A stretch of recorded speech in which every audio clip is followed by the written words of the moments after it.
আমি আপনাদেরকে ছোট্ট একটা আলোচনা শোনাতে চেয়েছিলাম। আজকে কয়েকটা মাসলা আপনাদের দিব, আমি প্র্যাকটিক্যাল করেছি।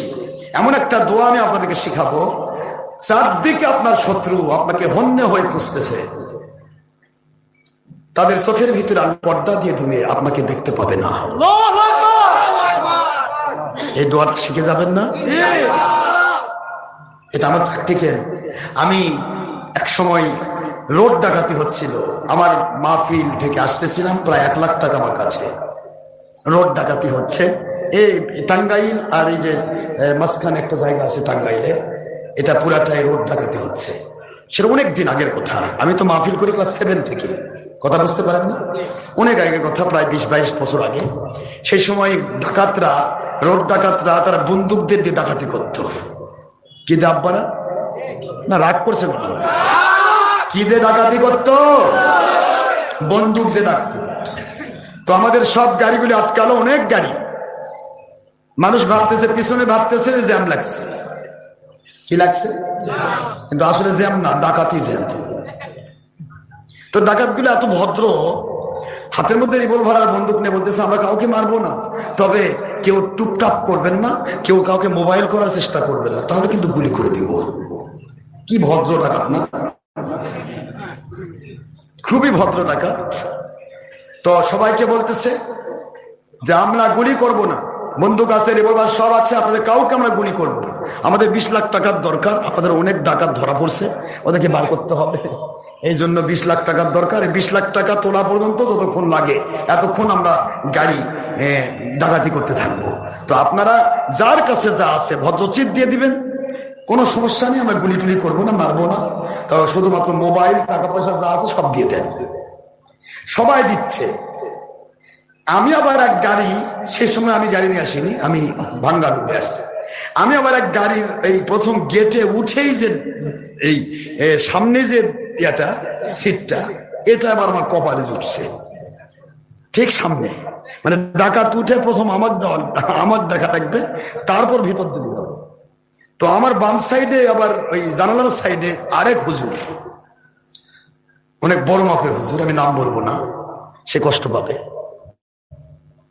উনি বসা, একসাথে আমরা আসতেছি। তো আসার পথে ডাকাতরা উঠলো, উঠে ওই আমার বাম পাশে জানলার সাইড যে আমাকে ওভারটেক করলো। জানলার সাইডে হুজুরকে করছে কি গাছে দেন। আমি আমার মালিকের কাছে করছি, আল্লাহ দেখি তো আপনার হাবিব তো শিক্ষা দিয়েছে একটা দোয়া, ওই দোয়াটা পড়ি তো কামে লাগে নাকি। আমি ওই দোয়াটা পড়ে চুপ করে বসে আছি।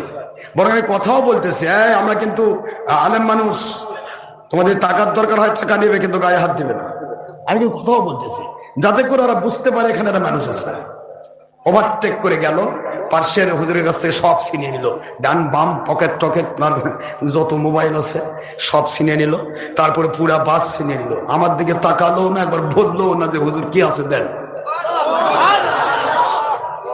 আমি কিন্তু ফার্স্টে প্রথম আমাকে ওভারটেক করে কিন্তু গিয়ে ডাকাতি করতে হয়েছে, কিন্তু আমাকে দেখতে পেল না। কেন? এটা আমার গণ্য, এটা আমার মালিকের দয়ার ফসল দোয়া। এই দোয়াটা আমি আজকে আপনাদের শিখাবো ইনশাআল্লাহ। বলেন, এটা আমার বইয়ের মধ্যে আছে, আমি বইয়ের মধ্যে দিয়ে দিয়েছি। আরেকটা দোয়া আমি আপনাদের শিখাবো, আল্লাহ যদি দয়া করে, সেটা হলো ছোট্ট দোয়া, একেবারে সহজ। মৃত্যু পর্যন্ত আপনার কোনো পার্স নষ্ট হবে না ইনশাআল্লাহ। বলুন, আমার দেখতেছেন না? আমি কিন্তু আমার মালিকের দয়া। আমার আহলিয়া বলে, হুজুর আমি বিবাহ হয়েছে প্রায় 15, 20, 16 বছর হয়ে গেল। এই 16 বছরের দিনে আপনার কোনোদিন জ্বর হওয়া দেখলাম না, জ্বরে একদিন পড়ে থাকা তো দেখলাম না। আপনি রাত দিন ড্রাইভ করেন, এই পরিশ্রম করেন, সারাদিন ঘুম জাগেন, রাতের বেলা সারা রাত মাহফিল করেন, দিনের বেলা ঘুম জাগেন, এত জার্নি। একদিন জার্নি করলে মানুষ হয়রান হয়, 2 দিন 3 দিন ঘুম পারে। আর আপনি কিভাবে চলেন? আমি বলি আমার মালিকের দয়া আর আপনাদের দোয়ায় চলি। আমার আব্বা জান 100 বছর বয়সে ইন্তেকাল করেছেন। আমার অনেক মুরিদের আপনারা জানাজাতে গিয়েছিলেন। 100 বছর বয়সে তিনি ইন্তেকাল করেছেন আমার মালিকের দয়ায়। 100 বছর পর্যন্ত তার জীবনে কোনোদিন কোনো একটা দাঁত পড়ে নাই, এবং কোনোদিন তার শরীরের কোনো পার্টস পরীক্ষা করতে হয় নাই। যেদিন তিনি ইন্তেকাল করেছেন সেদিন তিনি তাহাজ্জুদ নামাজ পড়ে ইন্তেকাল করেছেন। আলহামদুলিল্লাহ বলবেন না?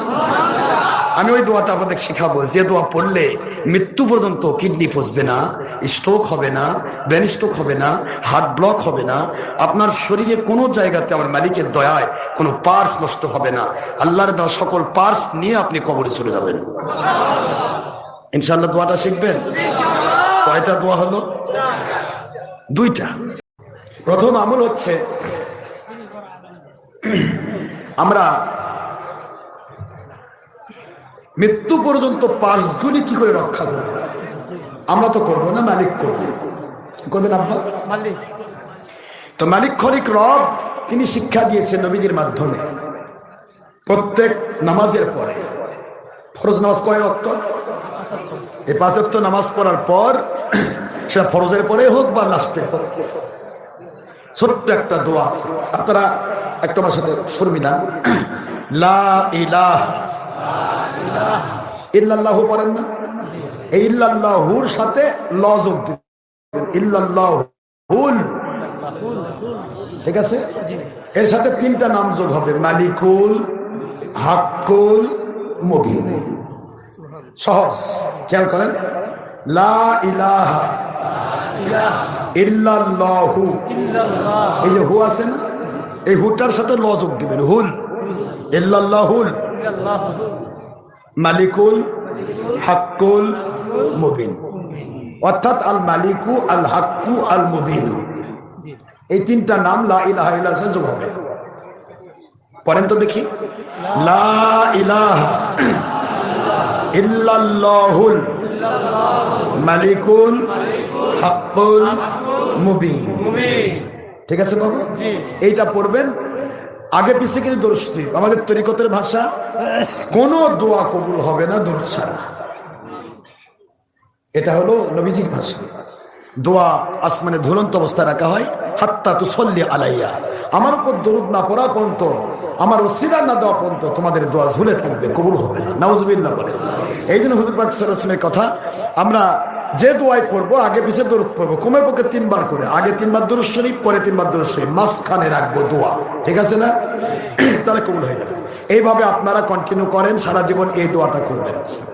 আমার মালিকের দয়ায় আপনার প্রত্যেকটা পার্স আমার মালিক দয়া করে হেফাজত করবেন মৃত্যু পর্যন্ত।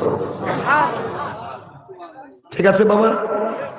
আর সারা দুনিয়া যদি আপনার শত্রু আপনার ঘিরে ফেলে, আপনার আকিদা ঠিক থাকে, আর সবচেয়ে বড় হলো বিশ্বাস। আনা ইনদা জন্নে আবদি, আল্লাহ পাক বলেন হাদিসে কুদসিতে, বান্দা আমাকে নিয়ে যত বলিষ্ঠ বিশ্বাস করে আমি ততকে বলিষ্ঠ সাহায্য পাঠাই। তো আমি শেষ দোয়াটা করে দিই, সেটা হলো আল্লাহ পাক রব্বুল আলামিন শিক্ষা দিয়েছেন কোরআন শরীফে, 30 পারার মধ্যে পাবেন এই আয়াতটা। আগে পিছনে দরুদ শরীফ পড়বেন, তারপর আপনারা এটা পড়বেন। ফামা হিলিল কাফিরিনা আমহিলহুম রুয়াইদা। পারবেন না বলতে? এটা কোন শরীফের আয়াত? আপনারা কষ্ট পাচ্ছেন? ফামা হিলিল কাফিরিনা আমহিলহুম রুয়াইদা। এই আয়াতটুকু আগে পিছিয়ে দরুদ শরীফ 3 বার করে পড়ে আপনি পড়তে থাকবেন। আগে 3 বার দরুদ পড়বেন, পরে 3 বার তো পড়বেন, মাঝখানে এই দরুদ শরীফ এই দোয়াটা পড়তে থাকবেন। যতক্ষণ সারা জগৎ আপনাকে খুঁজবে, আপনাকে পাবে না, কুদরতি পর্দা আপনার সামনে আল্লাহ টাঙিয়ে দেবেন। সুবহানাল্লাহ। ছোট ছোট দোয়া এগুলি শিখবেন, আমার বইয়ের মধ্যেও আছে, কিতাবগুলোতে আছে। ফতো আশরাফ সিদ্দিকী